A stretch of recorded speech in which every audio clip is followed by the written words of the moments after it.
Let them trickle in.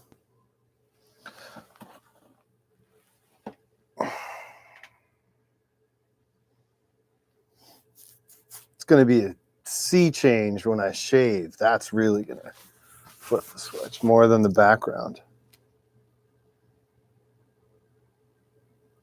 I adjusted the lighting too, so that's probably something of an improvement.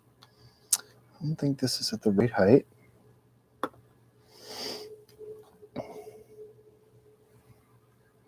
That's better.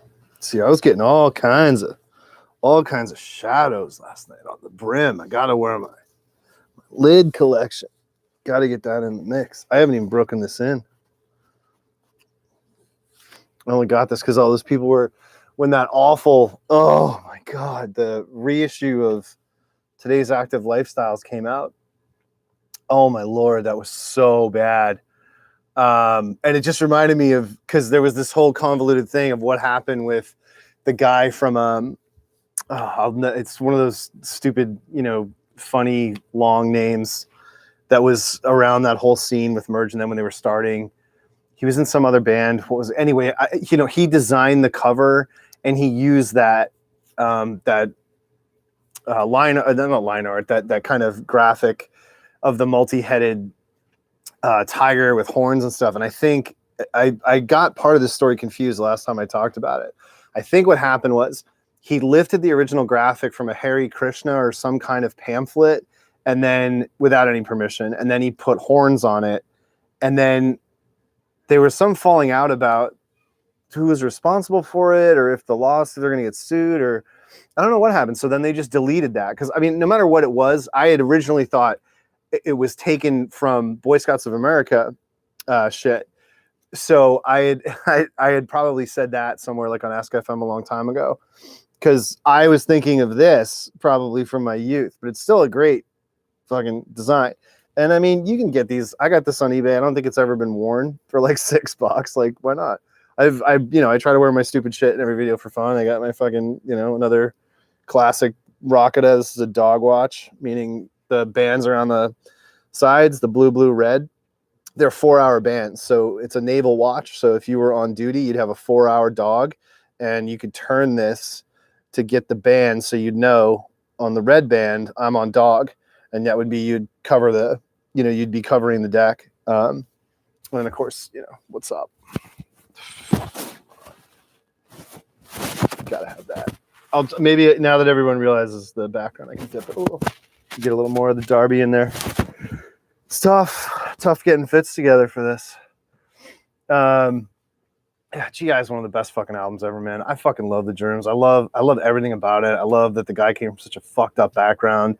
He was like the actual Sid Vicious, you know what I mean? Like, he was actually truly, like, Sid Vicious had a fucked up background. His mother, did drugs and shit and all that, and he didn't have a father figure. I get all that stuff, and that's fine. But like, he fell for it in a way where it was like, he had opportunities, right? You know what I mean? That's how I distinguish the two. Everyone always, made fun of Darby Crash because he was such a poser and a fashion victim, and he was such a tryhard and all this stuff. But like, he was a super fucking sophisticated kid considering his fucked up background and really probably essentially limited education. They made him full of shit. He went to one of those awful fucking, transcendence movement, ET, high school experiments. Like, only California would have ever let something as fucked up happen with young kids from like fucked up homes or orphans and shit.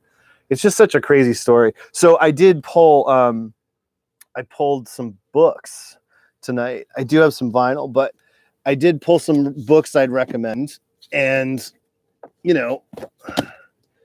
strong among them, definitely is the drummer Don Bull's book, Lexicon Devil, which is just a fascinating document. Like, between this, We Got the Neutron Bomb, which is like the West Coast Please Kill Me, the oral history that Mark Spitz did. This is, it's just unbelievable. The stories, like, you can't even believe how fucking weird and still post-glam kind of and post-Bowie everything was, for all these bands and all these people. And, he was just completely fucking like a Sid facsimile during the strongest period of activity for the Germs, including their appearance on the soundtrack for William Friedkin's Cruising, the Al Pacino movie, which is a whole other story. And I would have gone into it if I did the Ghost Music Supervisor channel, because the story of that movie is often, people think it's exaggerated. It's not at all. They couldn't use any of the recorded audio from that film. It all had to be done in ADR, because there was never a time they were shooting Cruising that there weren't people protesting the movie, generally from the gay community, because word had gotten around. Whether or not the script leaked, I'm not sure. But just generally, the story was considered sensationalistic and homophobic. And they were concerned about, bad, the underground homosexual community, the kind of S&M community in New York. I think one of the clubs was called the Ramrod or something. I mean, it's just all super graphic, early 80s, like no laws, anarchy, New York. But it was a self-policing community, and they totally rejected the exploitative aspect of Friedkin's movie. So yeah, he tells the story in his book, and I didn't bring it down here, but William Friedkin's memoir, it's fucking awesome. Really unsettling too, but really good. And he tells the story of how filming Cruising was just impossible. But this, Don Bolles did an awesome job, because this is difficult for him as well, because you're the drummer in a band that literally got one of the, iconic, famed dead rock stars in it. So, you don't get a lot of attention. But, the great thing too is, like Casey Cola and all these people that you can dive into the story. You got to realize how important all these people were, like Helen Keller. And it was this whole scene of fucked up kids from fucked up homes. And then there's this funny anecdote that I wish there was more detail around it. Honestly, there really isn't enough, about the band he formed after going to England and coming back and seeing Adam Ant and realizing like that's the next thing. So he came back and he got like a Mohican, cornball thing, and he tried to blend, what Adam Ant was doing. And I think they only played like one show, and he was so wasted that it was a train wreck. But both the background on his childhood and on that school, I forget what it's called, but it was like, transcendental bullshit, like, hippie psycho shit. I think it was ET or TM. I don't know, but it was this complete like scam that was going on with all these fucked up acid hippies in California, and these little kids got roped into it. And like the famous anecdote is he would go around school and he'd be like, we don't have to take classes because I'm Jesus or something. And like he would fuck with the teachers, because this whole thing is based on like hippy dippy posi-core, positive vibes and everything's good and everyone comes from a good place. It's like, no, I don't come from a good place. Fuck you. And I'm going to fuck this whole system around where like, you say we make up our own schedule. Okay, my schedule today is I'm going to go to the store and buy a Twinkie. That's what I did today. You told me I can make my own schedule. That's what I did. You know what I mean? Like all that kind of funny shit like smart aleck kids do.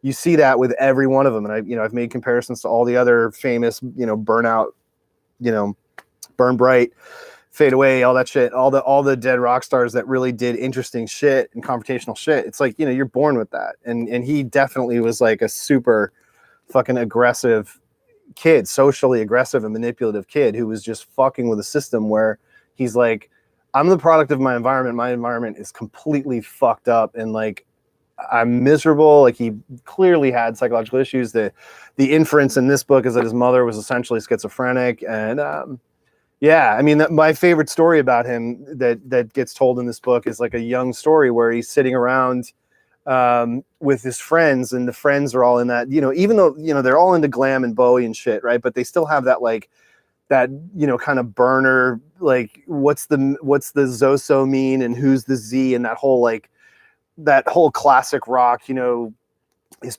Paul dead because, someone's barefoot on Abbey Road and all that shit. So they were sitting around and everyone's trying to figure out, because Diamond Dogs had come out, and they're trying to figure out, what does Diamond Dogs mean? Is it like aliens who are dogs who are crystal beings? Like, what is he talking about?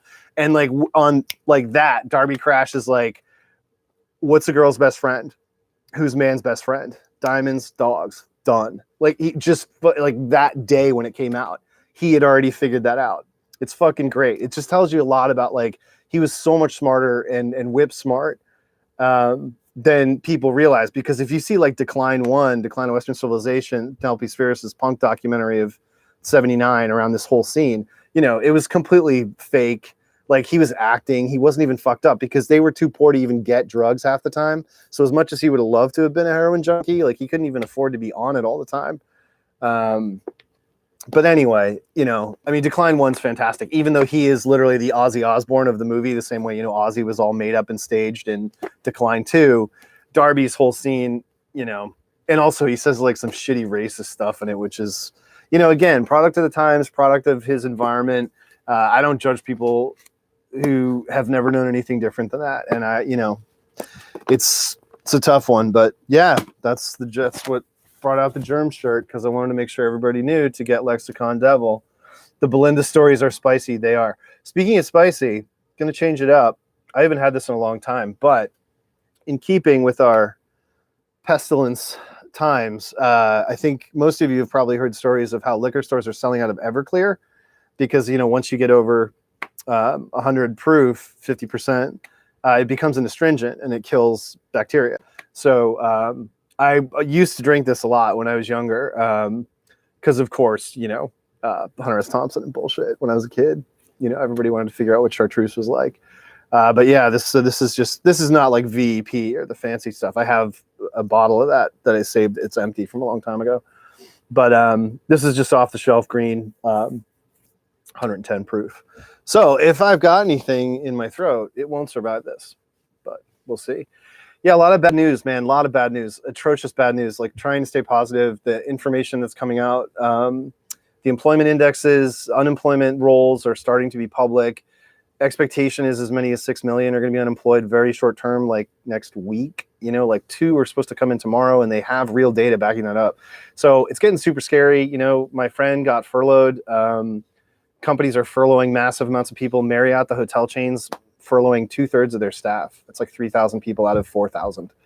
So yeah, not trying to be cavalier or make jokes about like Jude Law contagion jokes, but I just thought, why not? And it's expensive, and I want to help any the few businesses left that I'm patronizing in my town, man.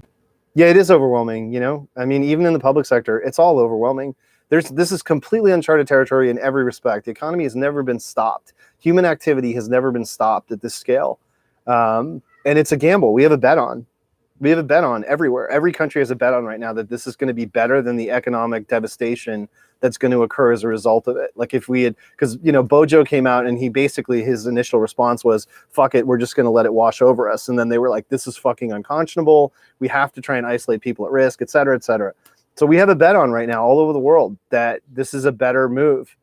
And again, I'm some fucking music guy, but I mean, I'm pretty broadly educated in economics and finance and stuff, and I won't go into why, but it's messed up. Yeah, Joe, that's crazy, man. I can't imagine. And again, this is like, most of the people I'm talking to here are not in their 40s and, with an established career or whatever. Like, your jobs are the most at risk. And it's the boomers, right, are going to circle the wagons and make sure that, am I buying any puts? No, I did have a strangle on at one point, but I dumped it. Yes, I have Robinhood. I had a couple of strangles on, which blew out. But I had ways out around that, other option calls. But like, no, I mean, I was not doing like fucking Reddit Wall Street bet shit. But yeah, you see there are people, if you had like 50 grand, if you had $5 when this started and all you did was buy SPY puts, you could have made like fucking unbelievably insane, leveraged money. If you were buying like fucking 3x shorts and ultra shorts, ultra shares and shit. I mean, one of them, the 3x oil puts, levered puts, they got blown the fuck out, and I don't even know if they're still trading. Just because I mean, I wasn't really in the market anyway. I got out of the market in October. I took everything out because I was like, this is as close to the top as I'm comfortable with. And a lot of people did, actually. I'm not unique in that. I didn't have any foresight. A lot of people in October and November totally got out of the market. Because it was just insane how frothy it was. COVID is not like the wake up it's not necessarily COVID. The wrong parts of the economy are feeling the pain that was already waiting to be felt by insane, right? Stonks, what's up, WSB? Just insane frothiness, all enabled by policies that were completely insane. But they've always been. It's not this administration. It's not this Fed. these policies have always been focused on creating the most, welcoming, the most accommodating, excuse me, is the appropriate term, environment for institutional investors. It's always been like this. It fucking sucks. I talked about this actually with regard to Martin Shkreli in the podcast with Jeff Rickley from Thursday. So make sure that's still out there. It's on Spotify and everywhere and Apple Music. So that's one of the best podcasts I ever did, even though it was like one of the first of the second wave, and I forgot and left the fucking GarageBand reverb on, which sucked. So it's been a while.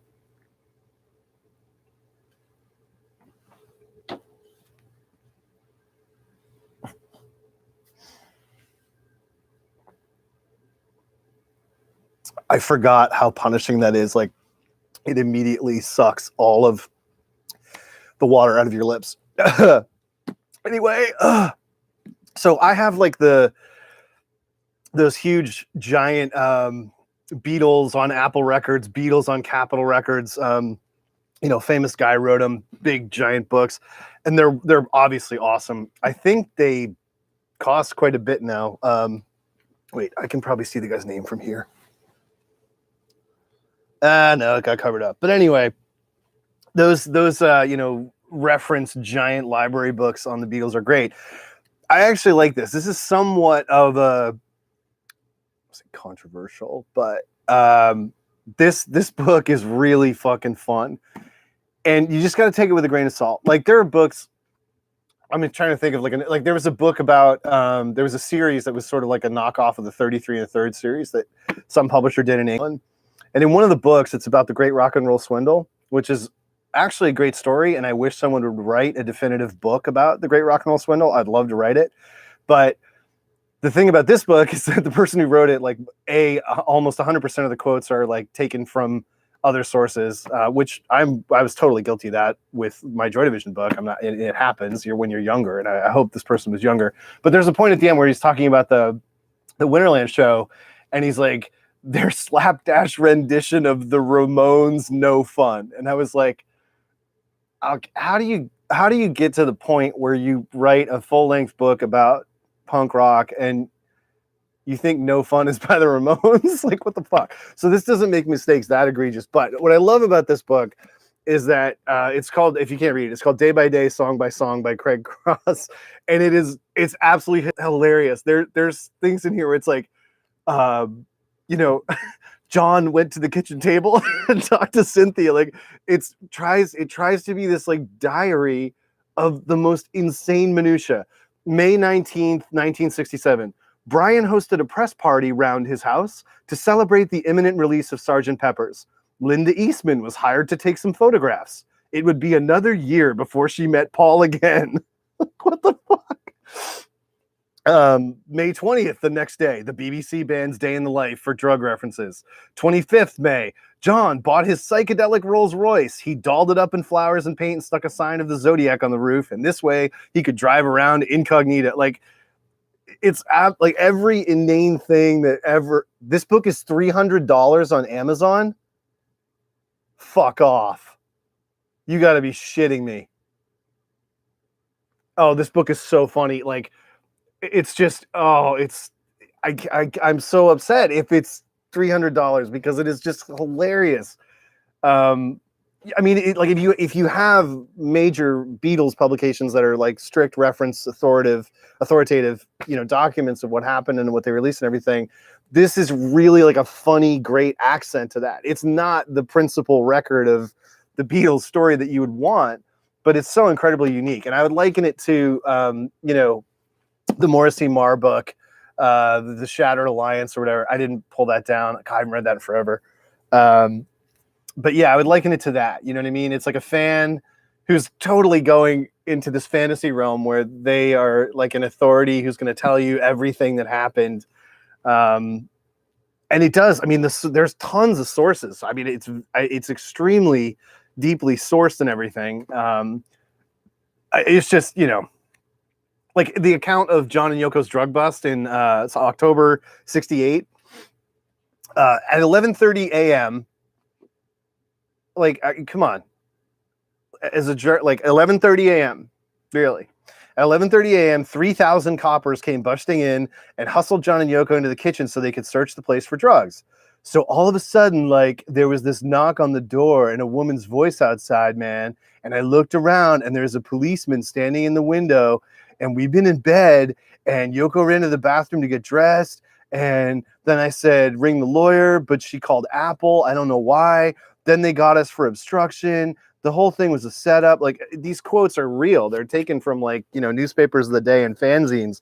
So it's just a really cool, hilarious version of everything that happened. There's a wiki of everything that happened from every day from 60 to 70. Yeah. So, I mean, maybe this book's superfluous in that way, but I always loved it. I always thought it was funny. But again, I sort of knew that it wasn't, you know, the entire story. But then I realized I forgot I even have this. Like, I don't know why I even bought it, because I don't like this record, but I actually do have the stupid Amnesiac like library book that comes with the dumb. And I mean, I don't know how they made thousands of these. I think it's never going to be rare, but I forgot that I even have it. I mean, what a fucking ponderous load of shit.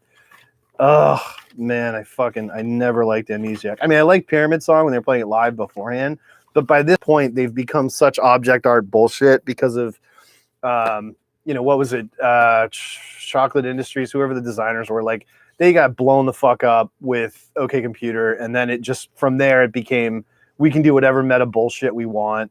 And of course, you know, they were fucking, the press was all over them. It's like when they were Pink Floyd again. I mean, no one could say a bad word about Radiohead. 5 stars everywhere. Like, it was like they were overcompensating for fucking missing the bends almost in a way. Yeah, I mean, no, basically there's like the Kid A hidden book in the CD case. Yeah, I have that. Yeah, it's silly. Another good book that I was talking about punk and England and stuff. Viv Albertine's Close, Music, Boys. This is such an amazing book. Like, I can't believe she wrote this. It exposes, and like, it's so revealing in a way where, like, it's unsettling at points. Like, she's got a story in here about like a sexual encounter with Johnny Rotten. It's like completely sort of mortifying. And then later she goes into Vincent Gallo and this like sort of liaison she thought she was having with him, and then he was a complete fucking asshole and like said something so shitty about her after hearing about her alluding to this in the book. Like, such a fucking prick move, so unnecessary, because like he talked to her and whatever happened. But yeah, I mean, like, the stories about Mick Jones and like the Clash and stuff, there's just a really revealing tone in this book to how, you know, someone from a different background, who was a woman, woman, reacted to all the punk boys and all the punk shit. And you know, obviously she, you know, having been in Raincoat Slits, and like, you know, like, this is somebody who was there for all of it, and roommates, and dated. I mean, it's basically like, it seems like Mick really carried a big torch for her for a long time. So I really recommend this book. The second half of it takes a really major twist, which is where it starts dealing with like her trying to become an adult and accepting that music is over or not going to pay her way. And like, she becomes like a Jane Fonda gymnastics instructor in the mid 80s in London. And then eventually she gets married, and to somebody, I think, who had a lot of money. But she gets into how difficult that was and how her marriage was just not working. It's really heavy shit. Like, just a human life in really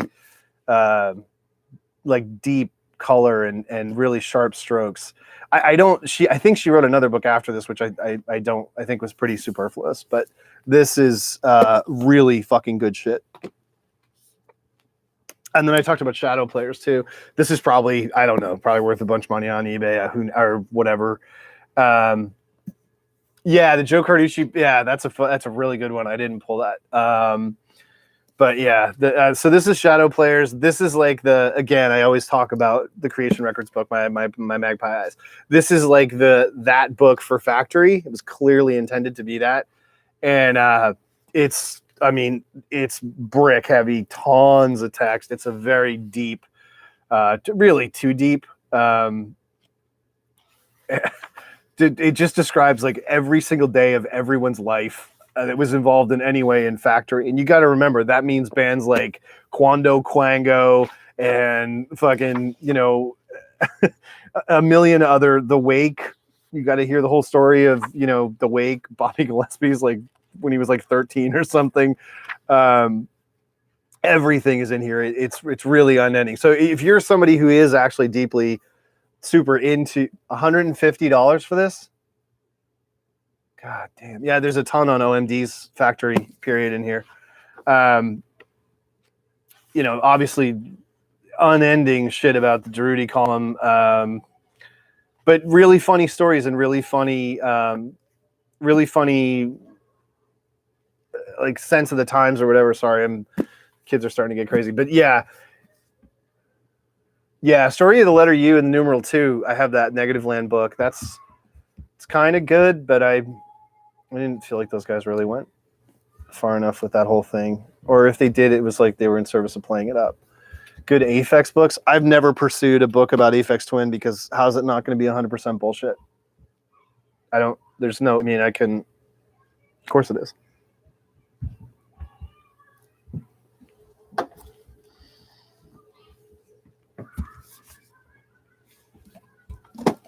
We'll get there. So this is crucial. This particular printing of this, which is 2 books pasted together. I don't like anything this guy's ever done musically. Julian Cope, Teardrop Explodes. Much. I mean, there's a couple things. I love World Shut Your Mouth is a good kind of rock song at a time when rock songs were really dead. And like limp, DX7 pop was still the order of the day. But this book is unfucking believably good. It's before Julian Cope goes like completely space shot and starts talking about, you know, the Bill Drummond ley line head shit. And, you know, starts doing that website, which was so invaluable. Oh my God. I mean, this guy was totally doing God's work on the early internet. And, you know, his site was just invaluable to all of us. I mean, I knew fucking nothing. No one knew shit about Amon Duel and all that. They were getting it off his fucking website.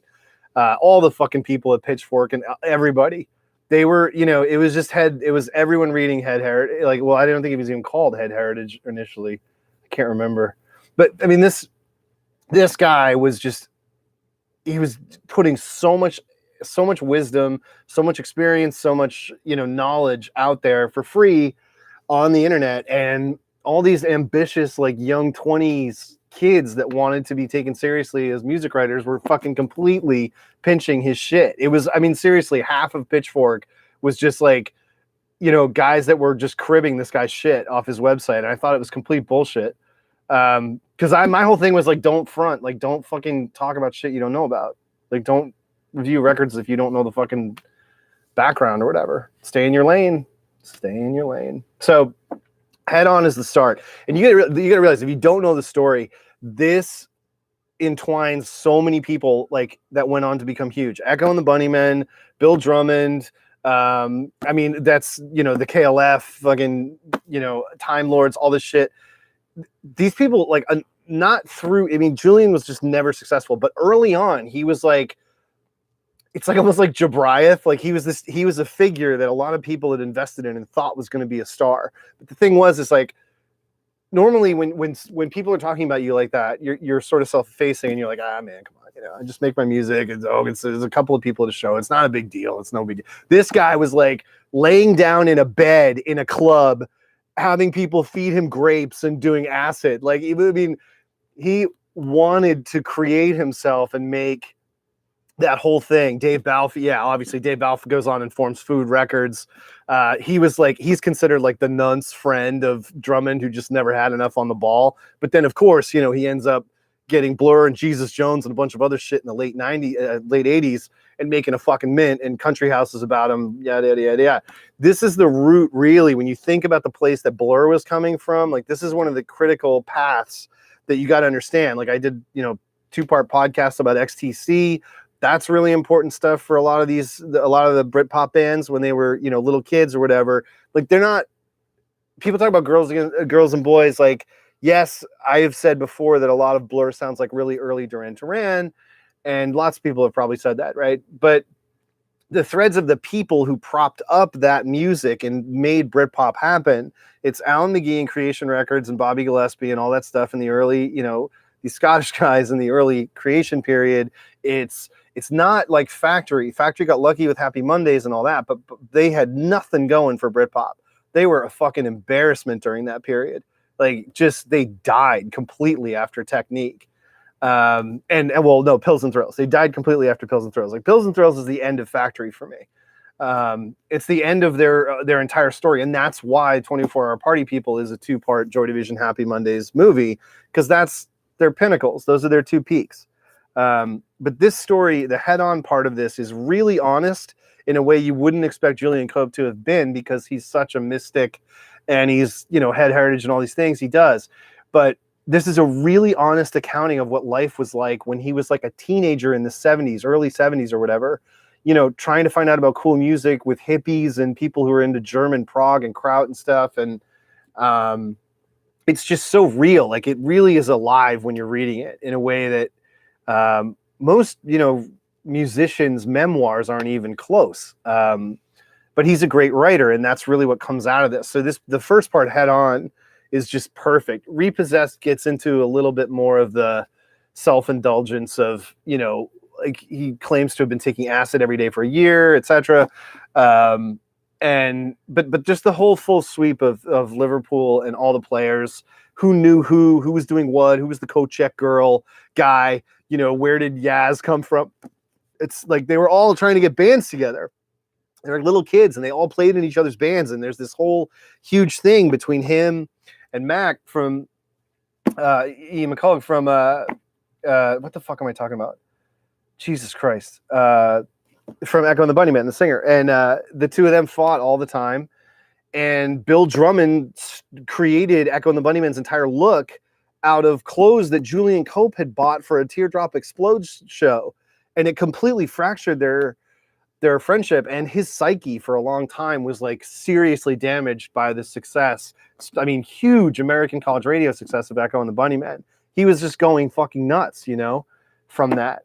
And he reveals all that here, and he's so unflinching and honest. It's just so fucking cool. Somebody who had such a place in the history of a particular moment in music would go so in depth about it. And the other side of that is, of course, that, who gives a shit? But anyone watching this would. The other thing I was going to say, we were talking about doing acid every day for a year. You got to fucking read this shit. Like, Sean Ryder's memoir. Oh my God. Nobody understood how truly fucking insane the Happy Mondays were. Like, it's not a joke. They sold drugs. The whole time they were a famous recording band. Ecstasy didn't get to England.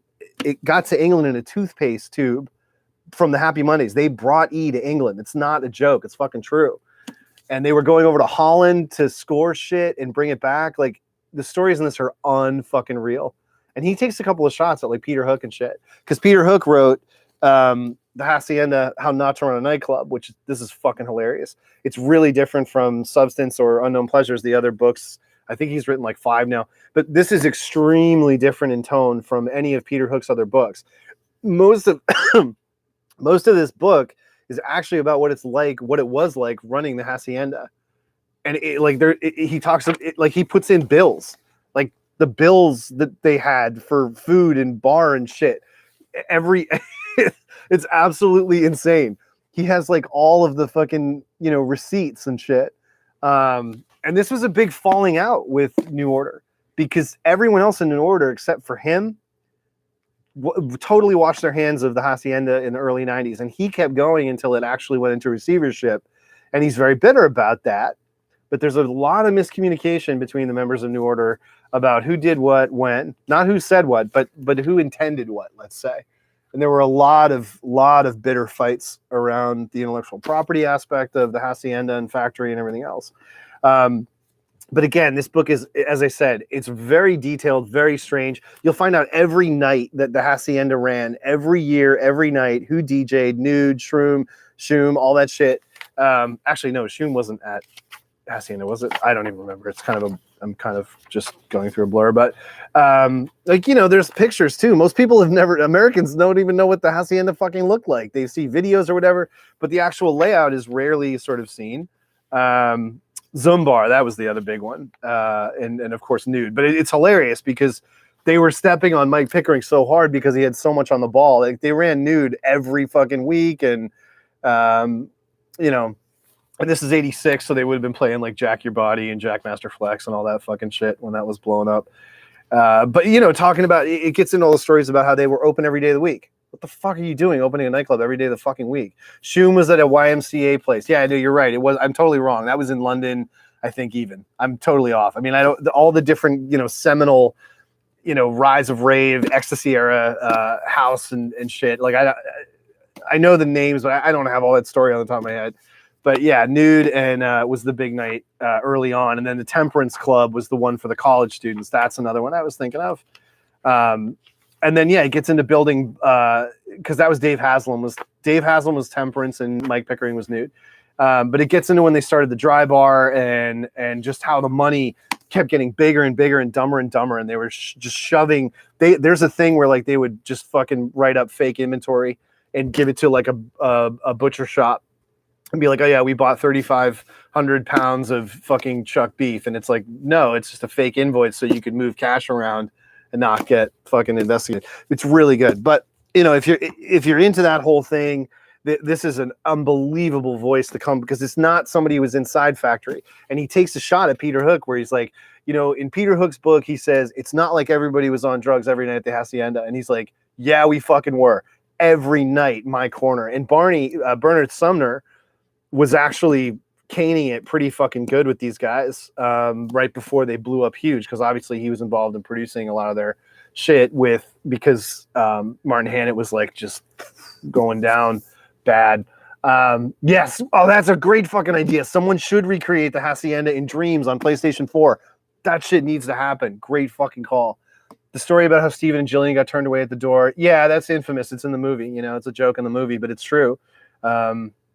Because basically the guys that knew them, the fucking Moss Side gangs and all this fucking, you know, hardcore drug selling shit, they were parking drugs at his house, like fucking kilos of weed and shit they would hold. And like, he tells a story in here where he's like, when we couldn't get any acid, we would just take downers and sleep for 3 days until we'd have enough money to buy some. Like, just fucking, this is so depraved and fucking awesome. And he's so matter of fact about it. And he's almost kind of like, it's just interesting because, you know, Peter Hook obviously has been like verbally vomiting every memory of his for the last like 10 years. And, you know, he kept it to one book. Bernard Sumner's book is terrible. Do not buy Bernard Sumner's memoir. It is fucking awful. He repeats himself. Every other page is a repetition of 3 pages before. I don't know who the fuck edited or didn't edit it, but it is seriously unreadable. It's so bad. There's some interesting anecdotes, sure. He's just so, he's so restrained in how he talks about things that it's difficult to believe him. It's almost too kind of balanced, I guess, or guarded is better than balanced. Where Peter Hook, it's like, you know, that should happen because A, it's embarrassing to him. Like, he tells a story about how he was shit-faced and blown on coke and he hit on Tanya Donnelly from Throwing Muses. And he mentions it twice. He's like, it's literally the biggest embarrassment of my life. Like, absolute shithead, believing your own bullshit, rock star asshole, you know? Yeah, Johnny Mars isn't very good either. The worst of the worst music books. I mean, I would honestly say Bernard's is pretty bad. The worst, I don't know. I mean, scene accounting is variable because it depends if the person was actually there or not. But like as memoirs go, bad memoirs are truly inexcusable. If you're going to bother to write one, it better be fucking revealing. And guarded memoirs like Bernard's are very, it's a ripoff. Stephen Morris's first, he's going to write another one. His first book, Record, Play, Pause, I think I tweeted about this at some point. I think it's 100 and something pages before he actually meets anyone in Joy Division. He, for 100+ pages, talks about what life was like in Macclesfield, or I'm not sure if he's from Macclesfield or Salford or what, but it's like, he's literally telling the entire kitchen sink drama of post-war northern industrial wasteland. Like, and I did not come to read the book by the drummer of Joy Division and New Order to understand how, like, what life was like in England at that time, like, to an extent, but you probably could have got through that in like 10 pages, like half a chapter. The anecdotes are just really, they're just inane. They don't hit, they don't land, most of them. And it's just too contextual, kind of impressionistic and whatever. He does tell some fucking hilarious stories you will never hear anywhere else. Stephen Morris tells a story of some girl that was dating him and then turned out to be like have a really bad alcohol problem, and they like had to ditch her. It's so funny. Do you know much about the Belgian techno scene? Like, who is Elvis and that shit? No. I mean, I don't know about Belgium, but Berlin, I think Gita Dayal would be who you'd want to go ask about that. I think she knows all about that. Meet me in the bathroom. I know it's down here. I don't want to. I've only had a couple of sips. I don't want to go there. Morrissey's Penguin Classic. I didn't read it. I'm not interested in what he has to say at this point. Not because he's canceled or because I disagree with his politics or any of that shit. He's a musician. I don't give a fuck what he thinks. He's got some songs that say some things that are clearly nationalism, that are clearly playing around. He asked for the picture of Skins from a buddy who ran a kid who ran a skinhead fan. Like, he's done this shit. I feel, there's no question that there were people who wanted to hear the things Morrissey was saying when he was saying those nationalistic things. For the most part, those people were, racist. I think back to the Filth and the Fury, Julian Temple's, documentary about what the life was like and the Sex Pistols. And there's that old guy who comes storming out of his house, pointing his finger in the camera, yelling racist stuff about this really unfortunate, I believe, Jamaican woman who's near him, who's an immigrant. And Lydon says, that man is sad and he's misinformed. He's been raised with hate and blah, blah, blah. And it's almost like at various points, Morrissey wanted to, I don't know. It's super hard to fucking talk about that guy. He's just done so much to make it impossible. But, finishing up kind of the punk stuff, this is interesting. And I bring this up because everybody knows about England's Dreaming. John, I mean, this is like, Savage is the poet laureate of punk, let's say. I mean, Morley is post-punk in a lot of ways. Ian, I mean, there's other people, obviously, but Savage really wrote the book with England's Dreaming, and he wrote it at a time when there was enough distance that everyone was willing to participate and look back on it openly, which is mostly why it's so great. This is every interview he conducted to create England's Dreaming, the England's Dreaming tapes. And the interesting thing about this book, it's not all great, but there is fucking tons of interviews here that he did for that book that were not included in England's Dreaming, but have since gone on to become the bedrock of a lot of other publications and a lot of other, bullshit. Like, a lot of cribbing was done out of these interviews. And I mean, yeah, some of it sort of drags on or whatever, but it's just literally unedited every interview he did with, all the major players and what their remembrances were at the time they talked to him. I don't know if this is expensive or rare. I don't think it was. It didn't sell well at all, but and then I think one of our quarters has this. Somebody on the court has this. I think Dark Alley has it. This is like the only book ever written about Wire. It's really actually fucking awesome. Like, if you like Wire, Wire is one of the most inscrutable bands ever. They didn't talk about themselves. They rarely gave interviews or talked about themselves, and they just they were a art school kind of, put on, kind of, but the music was so crazy fucking good that becomes this whole thing. But in this book, Everybody Loves a History, they really fucking, like, whether they did it themselves or were okay with it or the author did it, they really exposed themselves, like, a lot for basically being art school wankers. Like, it's fucking funny as hell. They're just like, look, we were artists. We were painters. We were sculptors. We were performance artists. I think Bruce Gilbert had a show where he, like, had a toy train go around and like just the most pretentious happenings and shit. And And it's just funny that gets out really cleanly in this book.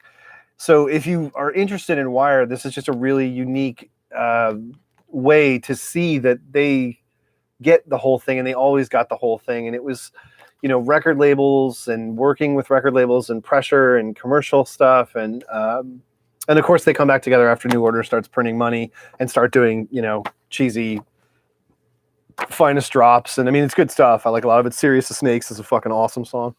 But like It's Beginning to and Back Again.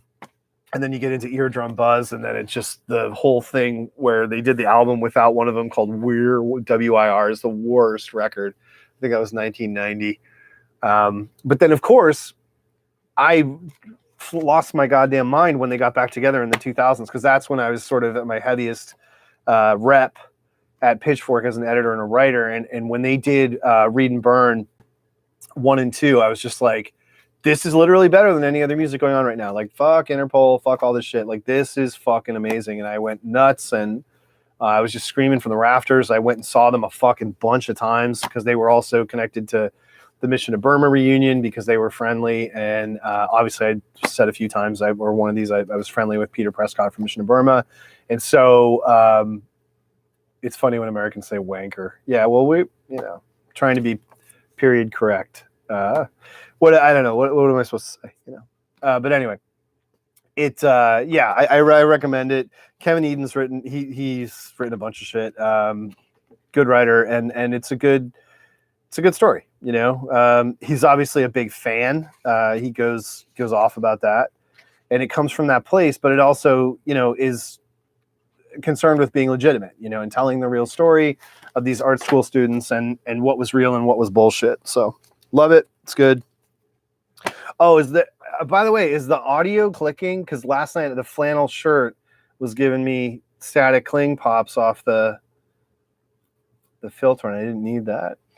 Then Wire wouldn't play their early work. Yeah. Jim DeRogatis was the drummer, and they had the X-Lion Tamers were already playing, and then they heard about it, and they're like, that's so fucking funny. And they tell that story in there.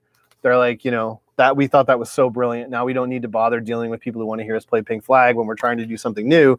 We'll have Jim DeRogatis' band open for us, and it clicked near the beginning, but it's good now. Fuck, really? It did?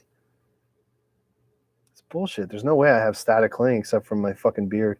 Is there any good writing about Matt Johnson? I don't know. I fucking love Matt Johnson. I love I pulled Infected. I think I have the 12-inch over here, but.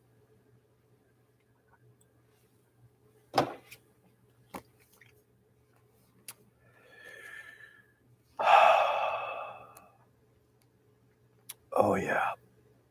That's good stuff. So this might be hard to find. This is the history of Nemesis Records. Yes, I'm drinking chartreuse because it's an astringent. I want to make sure that any virus in my throat is killed by the over, 50% alcohol. Was Buddyhead TMZ for Scenesters? 100%. Buddyhead was TMZ for, PR firms, Scenesters, West Coast, douchebags, whatever. The raincoats were fantastic. Fucking love the raincoats. It was funny. So I started college in 93. It was like, I don't know if it was the same time. It was like I heard the raincoats because I went to college and I got a radio show and I started going through the stacks and learning about everything I could. And it was the first time I heard the raincoats. It was the No One's Little Girl 12-inch, the actual original 12-inch of and then what was the other animal magnetism or something? It was the original 12-inch of it. And then like 2 months later, DGC reissued everything because Kurt Cobain said they were the best band ever. And he got their reissue campaign done through DGC. And then everyone got to hear, Fairy Tale, all the early stuff. And I had heard the Slits though, like in high school because they had a Peel session. So this is the other thing you got to remember, even in America, the Strange Fruit Peel sessions, 12 inches and CD5s and shit, that was the Bible. Like you'd fucking look at the cover of that Peel sessions where it listed every band. That image, the SST catalog, that image, there's just a few other things that were like the bedrock of fuck, I love music. I want to know everything about music. And you would buy every Peel session you could. And yeah, that's how I heard the Slits first and Love and Romance, the version of Love and Romance on that and Instant Hit are both so fucking good. I love the early Slits stuff. I think I'm so annoyed that they got turned into a fashionable cause with, Let's and like producing it with the, all the reggae, because it was so, on trend at that moment. I don't know. It sucks. Whatever. Cuts. I just don't like Cut that much. I thought it was ponderous and trying to hitch a ride on something that was trendy, when, the shambolic shit. Ari was just fucking awesome on stage. I don't know. David Keaton. How did I personally react to Kurt Cobain's suicide? That was like the year or two where I was trying to smoke to be cool, but I hated the smell so much. It was really hard to, like, I smoked Marlboro mediums for like 2 years. I think senior year of high school and freshman year of college or something. Yeah. I'm confusing the Slits with the Raincoats. No, I'm not. I was talking about the Slits. If you don't have their Peel session, you should get it. Anyway, so yeah, it's how did I feel about it? I remember hearing about it on the radio. They interrupted and announced it on the radio. I was listening to the radio. I went into the bay window of my dorm room in Tower at Skidmore, and I sat there, and it was like early in the morning, I think, and I made a cup of instant coffee and smoked a cigarette, and I think I listened to maybe Milk It. I don't know, because In Utero was still fresh enough that it was like you were examining it, and that was, I was meeting people at college, right? It's, so by way of what music do you like? Are you into Nirvana? Blah blah blah. I remember this Muso guy, this guy who was like a just fucking ridiculous technical jazz guitar player. We were trying to we were gonna jam or something, because there was only like 8, I think there were like 3 or 4 drummers on the entire campus between all 4 years, and like 2 of them were in the jazz band, and the other one was the scary metalhead guy. So I was in like 6 bands, like you know what I mean, because I was a drummer. Yeah, I remember I was playing this Muso guy. I was trying to impress upon him how cool I thought it was when Kurt Cobain laughs. He like starts chortling with laughter. I think it's in maybe it's not Milk It, maybe it's Scentless Apprentice. But I was trying to impress upon him how cool I thought it was that they left that in, and he was like, they can't play. I was like, oh god. But anyway, Nemesis Records, like, this is a really good. Do I prefer early Tim Hecker or later Tim Hecker? What's that one? Virgins or Virginal or something? That's sort of like and I like that one, and then everything after is just the effects are too obvious and too repetitive. And I mean, Rave Death is the shit. That's the one. I mean, it's fucking unbelievably good. And then the inverted black one that was after that, pushing a piano off of whatever like, those two are just, I mean, fucking landmark records from an artist with a deep catalog. Should have shown him the quad guitar from Nitro. But anyway, let me get to this. So I showed the Grudge 7 inches that I have all 3 of the colored Grudge 7 inches on Jism, which is really Nemesis. This is by the guy from Carrie Nation. And this Drop Pianos, yeah, that was the second one. That addendum was great. It's always awesome when like an addendum to a big record is actually also good. It's like, holy shit, this guy was so on the fucking ball at this time.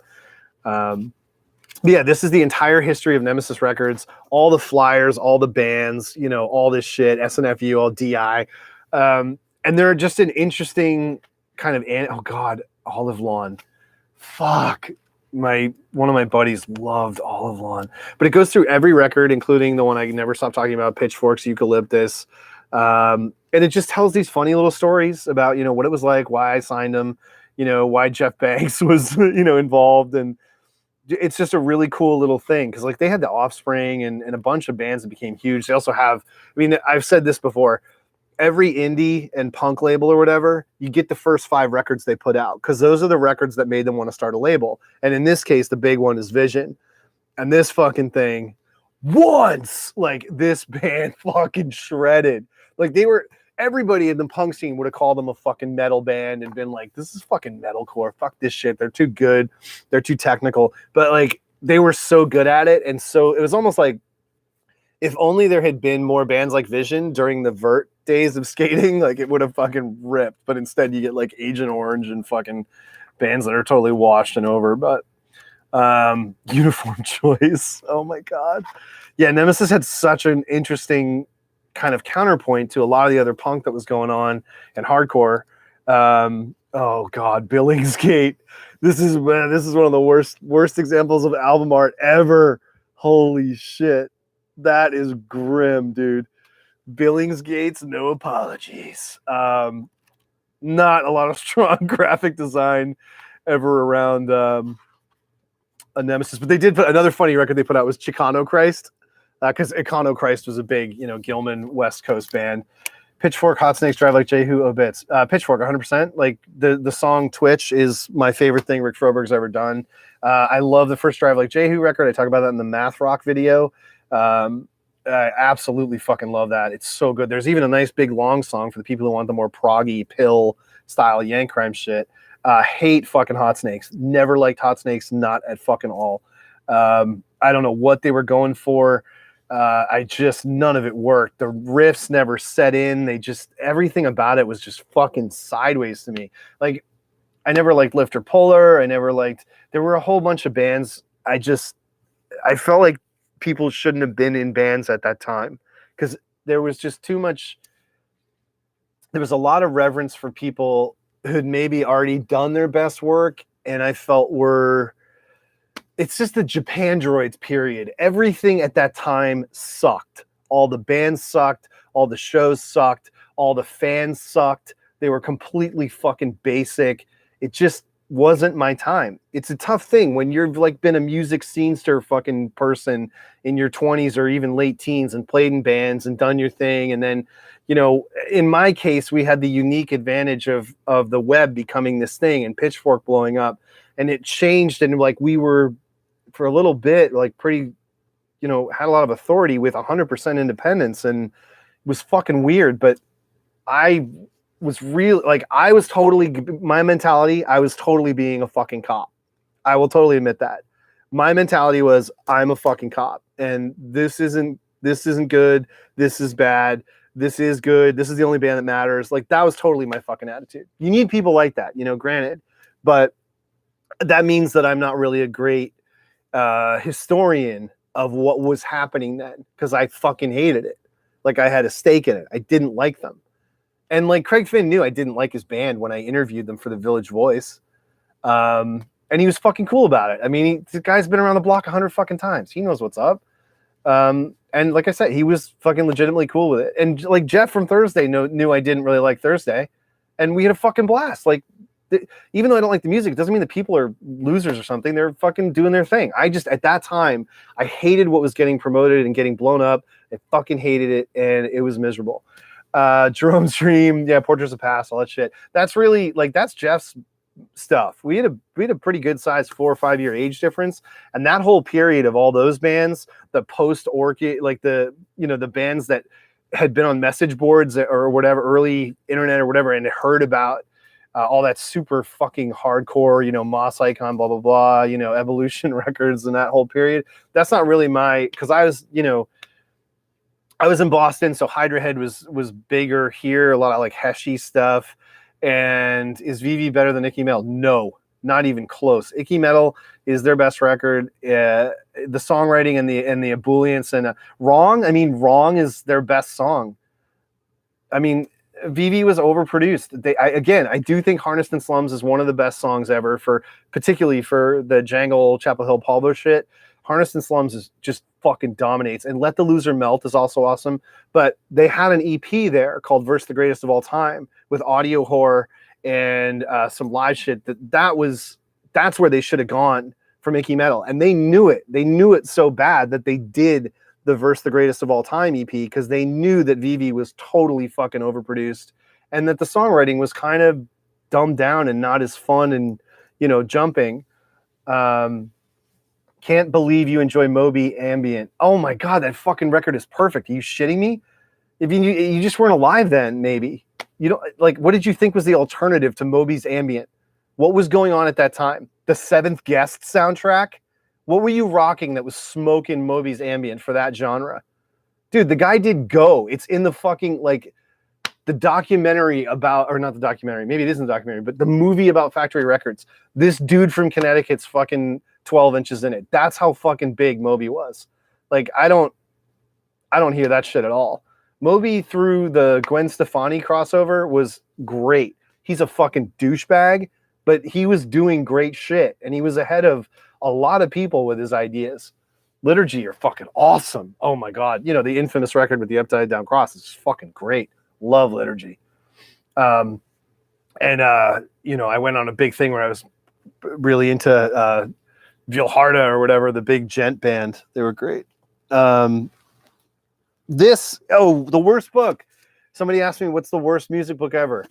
This is way up there. It's one of the fucking dumbest things that's ever been written. I can't believe Danny Goldberg did this. He should have just written a book that was like Supermensch and about his whole career, because he's been involved in fucking everything. This guy managed everyone in the 90s. This book is so fucking boring. There's nothing in here you haven't heard before. Like he's totally holding back the whole thing. It's so fucking bad. Greg Fox is awesome. Yeah, he's really fucking good. Super tight. I mean, it tells a couple of stories. I don't know. But, like, he doesn't even... I don't know. He starts talking... I mean, there's, like, 3 chapters that are okay. There's one where he talks about him becoming aware that Kurt was using heroin. He doesn't even realize Kurt's on heroin until, like, deep into 92. I don't know.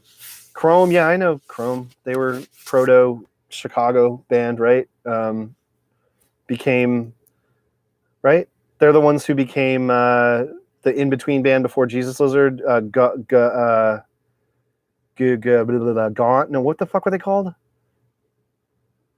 Helios Creed. Yeah, AmRep. What's up?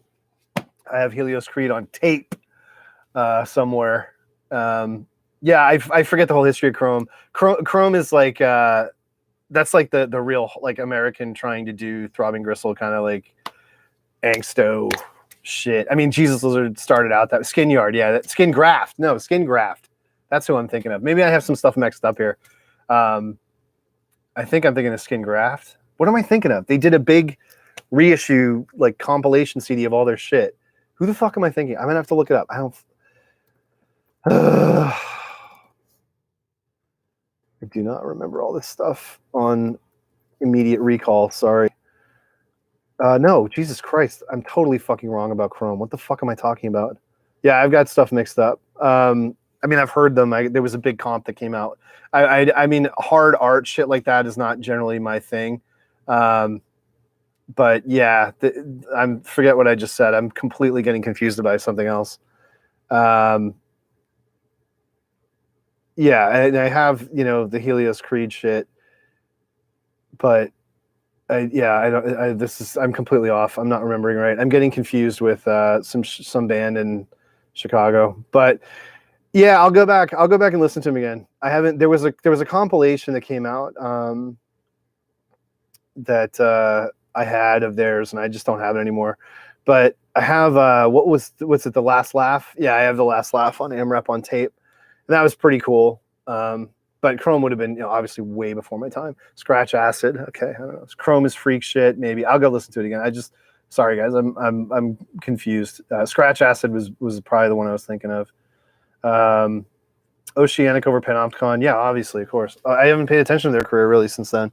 I don't know. I don't have need for more ISIS. I think they did everything they need to do. Brainiac fucking sucks. Shut the fuck up.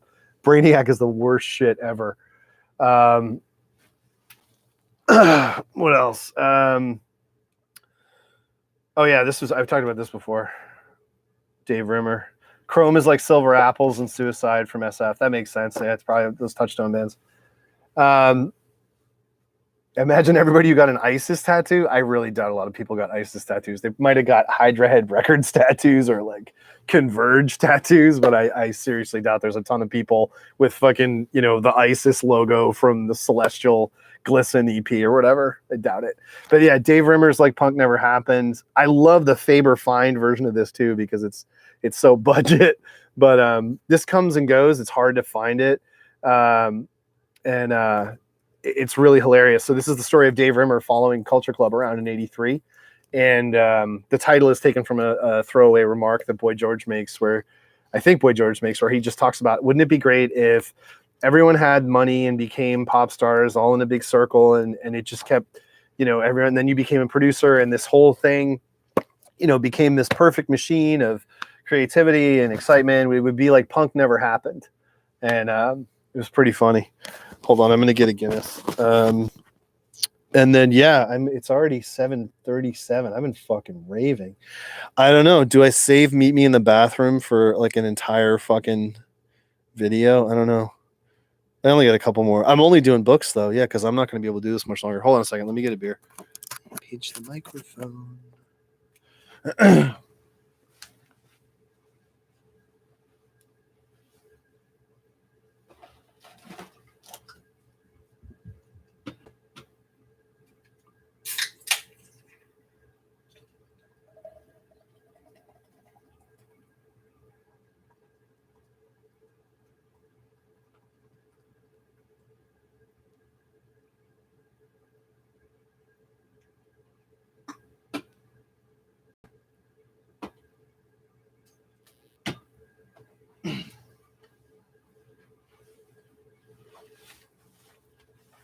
Maybe the clicks are from my phone, like Blackberries used to do. Oh shit! Whoops. What the fuck is up, Denny's? What's up, chat? Save it. Dedicated rant stream. Buddy, smash the Everclear. If Condé Nast approached you for a consulting gig, would I take it? What would I consult Condé Nast on? The fact that Pitchfork was a thing that mattered to kids at one time and it doesn't matter anymore. That's how it goes. There's a reason Spin has ceased to matter. There's a reason Rolling Stone has ceased to matter. These things have a time frame where they have a captive audience that believes in their authority, their sovereign voice or whatever, and trusts them. That audience trust is only sustained. Consult them on buying RYM for no reason. Why don't you like Vaporwave, but you like Echo Jams? Echo Jams is because Echo Jams is kind of process based and yeah, I know K Records owed tons of money. Kimya made a big fucking stink about it online. I remember. Yeah, it's not that I don't like Vaporwave. It's just that most of it is fucking shit. It's so fucking just complete simulacrum, like total imitation of other ones. Like everyone's just jumping on each other to do the same fucking thing and get into the Vaporwave stakes. And hey, what's up, Steampunk? Okay, well, hurry up, make a Steampunk band. And you know, I thought Vaporwave was just too fluffy, too driven by design, conformity, signaling, semiotics, whatever you want to fucking talk about it. But the whole thing was so canned and basic. And yeah, there were some signature records that came out, but there's like 750,000 fucking Vaporwave tapes and shit that were just every other week 15 came out and they're all the same. It's just like whatever. Steampunk, a genre defined by a fucking article written about it in the fucking New York Times, like fucking a month after the Tumblr came out. Like Perellis was out of his fucking mind this time. I don't know what he was doing perspectives wise. Am I going to buy a Tampa Bay Brady jersey? No, I'm not. I hate the fucking Buccaneers. The trendy shit. Yeah. That basically. But so why do I like Echo Jams? Because it doesn't have any context like that. It doesn't come from that urge of creating something to conform with a current trend. Like he put that out ridiculously early, and it was very specific. And that's also a part of this. Like a lot of Vaporwave is people who were reading starter pack shit on Tumblr and just copying images from people's Tumblr and creating this aesthetic which had no personal connection for them. Louboutin totally grew up playing fucking Echo the Dolphin and all that shit, and SNES games, and you know, thought that TurboGrafx 16 was this mysterious quantity, like, because I think we're the same age, or relatively, so I give him full credit. He's exploring his own past and his own imagery and his own, you know, hypnagogia. But I think he's great. I think I get asked what question. Is there anything current I've been interested in? Yeah, I mean, I like that Hatchie song. I keep up on things. I hear songs. I just, you know, there's not that much to talk about. Like, it's Vaporwave ruined the word aesthetic for me. Yeah, I think it did for a lot of people. Favorite New Order album? It changes all the time, but I would say the surprising opinion there you would hear from me is that Brotherhood fights for the top spot. Like, Brotherhood might be my favorite New Order album all day long. Like, but the thing is that the album versions of the things were not great, and they got spiced up later for singles and with sampling and, you know, backup singers and shit. Not Technique. No, I actually don't think Technique is I think Technique is really a lot flatter than people realize. Like, they really rushed to get that done. There are some strong songs, but I thought Technique was actually really uneven, particularly when it came out. I really didn't like it when it came out.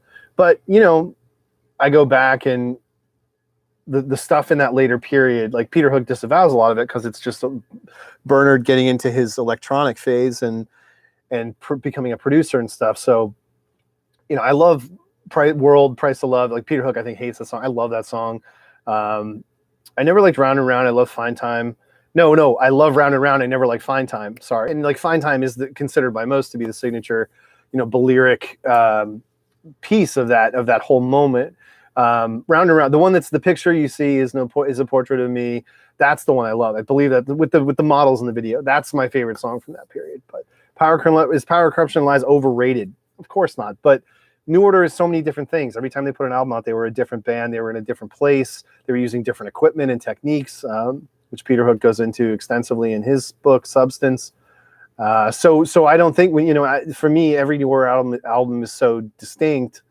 I don't get into really superlatives with them in that way, and it's similar to The Cure because they're doing such kind of signature work at different times that it doesn't, value judgments like that sort of don't stand up to me. Electronic's first album is one of my favorite albums. Like, that's so fucking good because it's not just Bernard and Johnny. The Pet Shop Boys are involved in that too. They had non-album single right after it, Disappointed, and they were Get the Message, and it was such a good song. You had two really big chart singles on that record. And yeah, that triumvirate of Johnny Marr doing the guitar stuff, Bernard singing and producing the loops, and also the Pet Shop Boys, coming in and out of it. That whole period is so good. And they just didn't follow it up, and they shouldn't have. It should have stayed a moment in time. But it's great. Stop the Pet Shop Boy erasure. Yeah, Stop the Pet Shop Boy erasure. What do I specifically dislike about In Rainbows? It's so fucking boring. It's just such a fucking boring record. It's produced like shit. Dumb songs they wrote on tour that go fucking nowhere. I should have brought this up earlier when I was talking about the punk stuff. But I have Boy, the Boy George memoir. Definitely, you got to get that.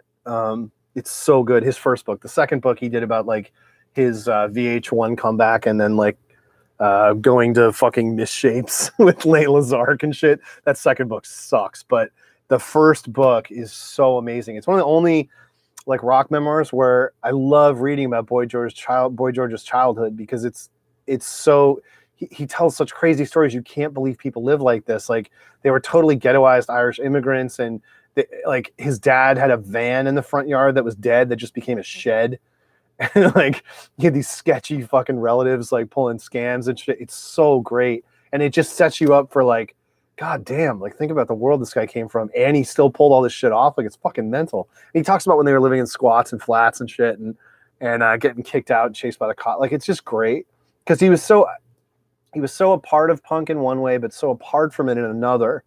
And it's just, there's no ostentation in that book. I don't know if the editor ground it out or if George himself was, I don't know how he would have had the distance to have written in this composed way, because he was still pretty fucked up when he wrote it. But it is outstanding. There's a little bit too much of the Marilyn shit in it. Like, he really can't get away from what happened with Marilyn, and how Marilyn was this push-pull kind of partner in crime, and that drags a bit, particularly when he starts, like, he goes for like 30 pages on them smoking crack in Jamaica. Like, that could have been shorter.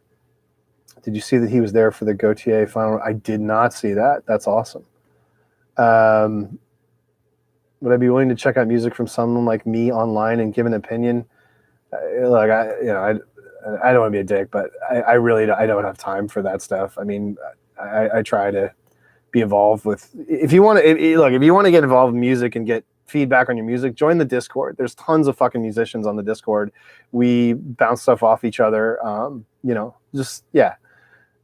on the Discord. There's a link to it in my Twitter profile now. Somebody was asking me, I didn't realize they weren't on the cord, and they were following me on Twitter, and like, what the fuck is your Discord? I had taken that down, but the link is now, permanent. Yeah, I know. I'm not trying to be an asshole. I mean, I know you get it. I'm old. I have kids. Enigma. Oh, Enigma was great, man. Yeah, I mean, so I was thinking the other day, like, somebody needs to go back and figure out the exact dates, because I didn't do it. When did that Enigma record come out, and when did the remix of Hallelujah come out? Those were really close together, I think, in time, I believe. But that was a funny moment in time, that whole sampling thing. Anyway, so yeah, I was talking about punk earlier. This is actually really, you should be able to get this for nothing. This is really funny. Noel Monk was a fucking hard-ass motherfucker. There's a lot of stories about him too in the awful Do Not Buy, the manager of Van Halen's book about Van Halen. It's so bad. I mean, if you can get it used for like $3, fine. The first half of it is some funny anecdotes, but Noel Monk was a hard-ass motherfucker, and he was in charge of the Sex Pistols on the American tour. I hope you can find this. I hope it's not being, extortionate, suffering from extortionate pricing, but this is really fucking cool, because there's a huge subtext of the Sex Pistols tour that people don't realize, which is that the guy who started High Times magazine was stalking them and paying people and bribing bouncers to get cameras into shows, because he was trying to make a movie about the Sex Pistols. And it's so weird. This huge psycho battle between Noel Monk trying to keep this guy off the Sex Pistols, and Malcolm McLaren basically is barely there, because Malcolm McLaren hides from everything, and Noel Monk like gets in a fight with him, with Malcolm, and is just like, you are so full of shit, you're not doing anything, this band is out of control. And there's just great anecdotes, because he walked through it every day, and was in the van with them and dealt with all their bullshit. And it's just a great read. If you really want to get a feel for like how stupid this whole fucking American tour was, it's great. Enigma, December 1990, Hallelujah, August 1990. There you go. I knew they were close. Yeah, that was a weird thing. You had two people sampling Gregorian chants. One is and we just lost him, man. Fuck. Sucks, man. I mean, he was super young. I guess he smoked a lot. I guess he really smoked until like just before the end. And he had like just been displaced from where he was living, and it really blows. That remix, man. Fuck, that EP was like, because we had heard the Stone Roses and everything. Stone Roses, like, like I've said before, there's that one song, what is it? Song for Sugar and Sons, the one that sounds like Simon and Garfunkel. There's touchstones from all throughout classic rock and folk and psychedelic rock and the Summer of Love in '67 and all that shit. All over the Stone Roses. There's a little pinch of funk, which is what made it pop, and was made it so fresh. But the Mondays whole thing, it just it was so scrappy, and they pulled it together from nothing. And it's true too, also of Loaded with Primal Scream and like Slip Inside This House. The guys in those bands weren't really talented. They had all the ambition in the world, but like Bobby Gillespie couldn't fucking sing. That record they were doing, the first album before they blew up, there's a really famous anecdote in this book where the producer on that album is like, dude, when you're comping individual words, you can't sing. He called up Alan McGee and he was like, what the fuck? Bobby Gillespie cannot sing a fucking note. He can't sing a single word in tune. I am cutting and pasting fucking individual words to get a track together. Why are you paying for this band to be in the studio? They're fucking rubbish. Plus he's wearing leather pants. It's, oh my God, it's so funny. And it's like Bernard Sumner can't fucking sing either. Have you listened to Lowlife? When's the last time you listened to New Order's Lowlife? Listen to like Face Up and like, or even listen to oh my God, on Brotherhood Paradise. I Want You, I Need You. It's like they did a version of it with Bobby Gillespie on backing vocals for the BBC session CD that I've constantly told people is one of the best New Order releases. But I mean, he can't fucking sing. He could never sing. He has tons of personality in his voice, tons of personality, and that's inscrutable and impossible. And it's important and it makes great music, even if it's out of tune. But a lot of people were working to massage these records and make them good. And the bands weren't necessarily the ones making them good. The fans are cheering for them because they're winning. And it's like, yeah, you can't sing. I don't give a shit. It's from Manchester. Go Manchester. You know what I mean? There's all these other aspects to why people cheer and celebrate bands that are just uniquely interesting and have their own thing, but maybe aren't, you know, perfect and nailed to the wall technically, or now auto-tuned to the fucking ceiling like everything is. I mean, you listen to old music now, you can't even believe it got made. Yeah, exactly. Love Vigilantes, though, is one of the strongest. He really busted his ass. He must have been shit-faced. So all of Bernard's best vocals are like, he's done like half a bottle of Pernod easily. Half of Exterminator is really good. Exterminator is a great record. Yeah, oh my God. Is it worth hearing? Fuck yeah. Exterminator is fucking awesome. I don't think like there's a hagiography around that record that it's like a great overlook. It was a hugely promoted fucking record and a massive tour.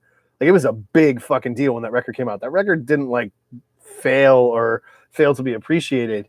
I mean, there were places that could have written more glowing reviews, but they did great on that tour. And it certainly, as you say here in the chat, it holds up better than anything after Screamadelica. Like you pretty much go from that to Screamadelica. That's it. All that Delta bottleneck fucking bullshit, and God, they were a disaster from Screamadelica on, just dumb.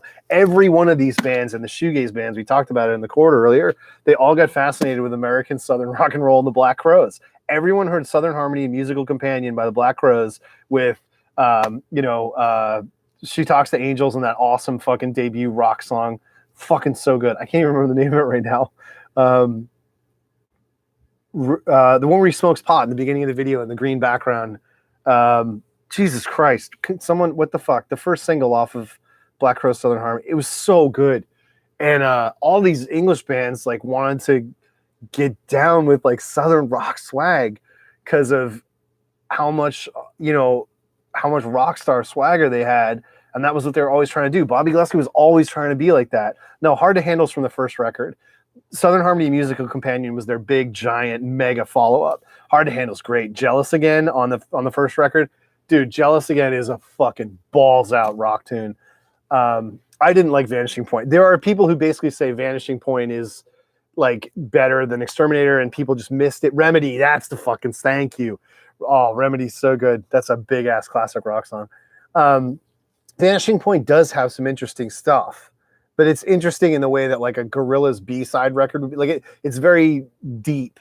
It's not popular. And Primal Scream has this problem in a way of trying to do more artistic stuff during that period, having been, moving on up. Jesus Christ, the Jeffersons theme song.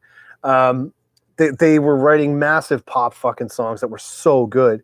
Why did everybody in 1994, previously associated with rave, tried to be the Rolling Stones in 69? Yeah, exactly. Because they wanted that classic rock decadence. If you're famous and you're big, you want to put that strut on and take it to the next level and do the whole fucking, oh my God, Steve Coogan's impression of Mick Jagger. Oh, I could watch that fucking YouTube all day. All right, I'm going to shut it down because it's going to be 8 o'clock and I got to get the kids upstairs and they're melting down. So if I do it tomorrow or the next time I do it, I will do Meet Me in the Bathroom at some point. I hate the Chameleons. I've always hated the Chameleons. Just can't stand them. The most boring, neutral, vapid, mid-80s, mid-tempo fucking bullshit. Stockholm Monsters, all that fucking shit. No time for any of that. Felt, fuck that noise. Just not for me. I mean, obviously the one that, Liz Fraser from Cocteau Twins sings on, Primitive Painters, right? Yeah, obviously I love that, but yeah, no, can't stand that shit. The Cranes, are you asking me about Cranes? Cranes were so bad. I don't know what the fuck Robert Smith saw in Cranes. Oh, that band was so fucking boring. I have an unopened cassette of their album that was like given to me at I think they were giving it away outside a Cure show. I don't know. Anyway, yeah, I'm going to shut it down. Thanks for joining, guys. We had a pretty good tick this time. Somebody spammed somewhere with this link. But we'll keep going. I'm never going to run out of fucking silly fits, man. I came here to fucking showcase all this. I bought this all for you. No, I'm just kidding. It's all just bullshit. Have a good one, guys. No one's going to work tomorrow. No one's going to school tomorrow. So fucking back soon.